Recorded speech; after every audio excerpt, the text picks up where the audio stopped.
Today we bring you Dr. Edward Dowdye, who has worked at NASA, the Department of the Navy, and the State Department. Dr. Dowdye traveled to Columbus from Washington, D.C. to join us at Sky Scholar and teach us about general relativity. Hello, welcome, Sky Scholars. I am your guest host, Edward Dowdye. Today we shall discuss Eddington's solar eclipse observation of May 29, 1919, what he reported in his paper, and the truth of his observation. Einstein has stated, if one of his three central proofs were determined to be wrong, his entire theory would collapse, as you can learn in this article. In fact, all three of the observational proofs which Einstein had advanced can be shown to be invalid. Eddington was concerned with gravitational lensing, the belief that rays of light bend near the sources of gravitation. The greater the gravity, the greater the bending. The further from the source of gravity, the less the bending. By measuring the position of a star before an eclipse and during the eclipse, Eddington could discern if the sun's gravity bent the rays of light. But in fact, unlike what was expected, light only bent at the limb but did not bend above the plasma limb. Modern technology in astronomy can measure the relative position of the stars, allowing introduction of a new term, the solar plasma focal length, shown in this figure. Emissions from extragalactic radio pulsar sources, which are primarily microwaves, deflect around the solar limb at the angle of precisely 1.75 arcseconds. Considering the value of the solar radius, microwaves deflected by the sun should come to a focal point at the distance of 560 astronomical units. An astronomical unit is the distance from the sun to the earth, or 8.3 light minutes. Another star of the same radius and mass of the sun should have the same focal length. Let us say that electromagnetic waves are deflected by an arbitrary star of mass m and radius r. The arbitrary star will have a plasma focal length given by this equation. This is simply the application of a ratio comparison between the radii and the masses of the sun and of the arbitrary star.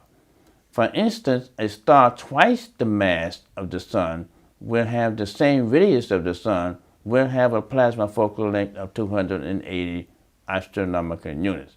Since this hypothetical star has twice the mass but the same radius, it has more density.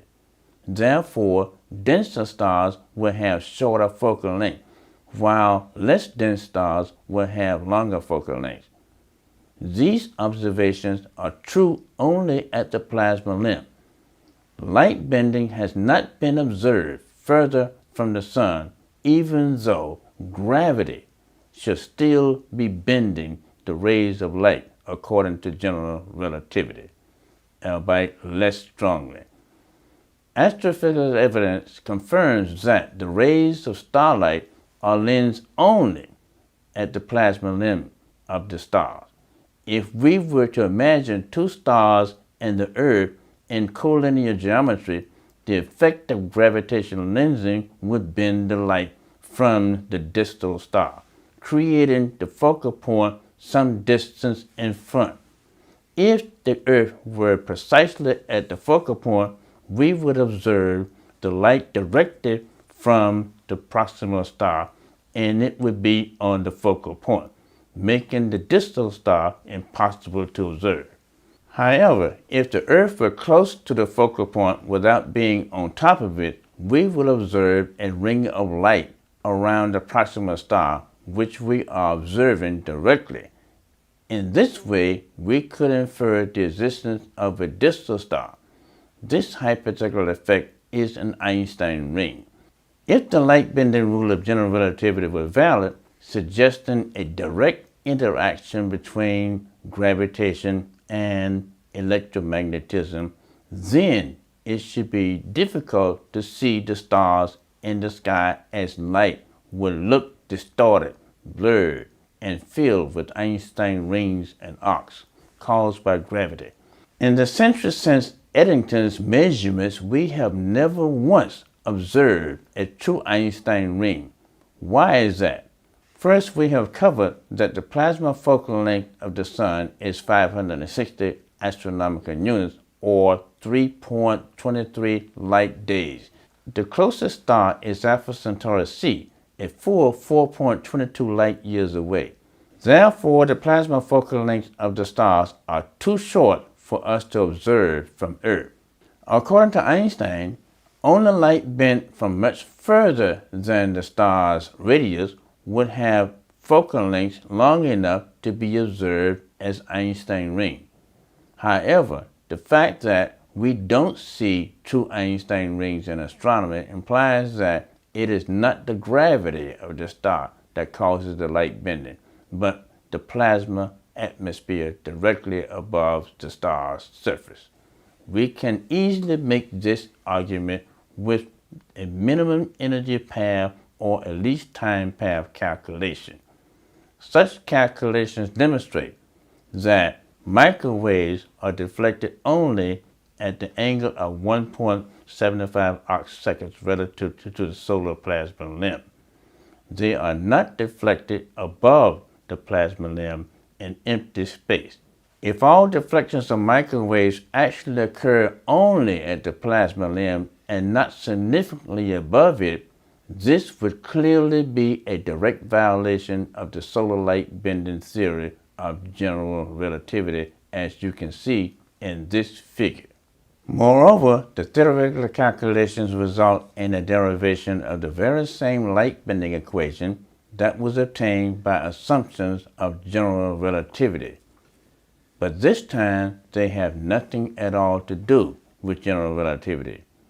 The minimum energy or the least time calculations are based on a conservation of energy and momentum theory of the ionized plasma moving in the solar limb, exposed to the gravitational gradient field of the Sun.